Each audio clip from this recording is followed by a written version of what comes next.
সকাল সকাল বৃষ্টি তো দের, এই বৃষ্টির মধ্যে আমার আবার মনে হয় দুর্গতি লাগে গেছে। দেখো কিতা আইছে, গাড়ির সামনের টায়ারের মধ্যে ঢুকে গেছে নাট বল্টু। ওই দেখো, ওই জানে ও এখন এটা কিতা করা যায়। এখন যদি বার করি, বার করলে তো টায়ার মনে হয় হাওয়া যাইব গিয়া। আবার সামনের চাক্কা, পিছনে হইলে কোনো কথা আছে না। তো এটা চেষ্টা করি। দেখো কত বড় বল্টু ঢুকছে। রেঞ্জ লইছে, দেখি রেঞ্জ দিয়ে পারিনি। আর নাই তো রেঞ্জ তো লাগেরও না গো। ও মা, ডর লাগে রে।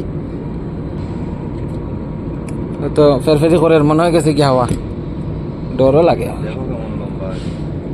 মনে হয়ে গেছে গিয়া। ঠাকুর জানে। ও মা, মনে হয় হাওয়া গেছে কি রে।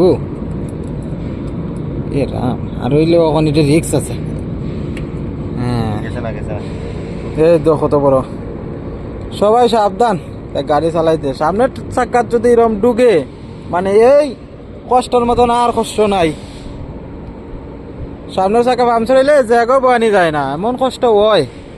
জাননি ভাই, জাননি জল ডাইরেক্ট ছাড়িও না, টিউবের জল। ও রাহুল ভাইয়া খুব একটা উপকারের কাজ করছেন আমার। তাই তো কইতা না, তে আমি মনে হয় দুর্গতিতে ফাঁসে গেলাম না। আর লোড করার পরে তো আরো টের পাইলাম না। লোড করলে আরো বেশি কষ্ট। সামনের চাক্কা তো বেতালা কষ্ট, মানে তো বেতালা শরীর পুরো লড়াইলাই, এটা চাক্কা বদলানি। আর এক তো দের কালকে সন্ধ্যার থেকে বৃষ্টি দের ওই এখন পর্যন্ত ওই দিতেই আছে বৃষ্টি। আর দেখো কত লম্বা লাইন এদিকে পিছনে, সব কেলেঙ্কার লোড লইয়া যাওয়ার লাগিয়া।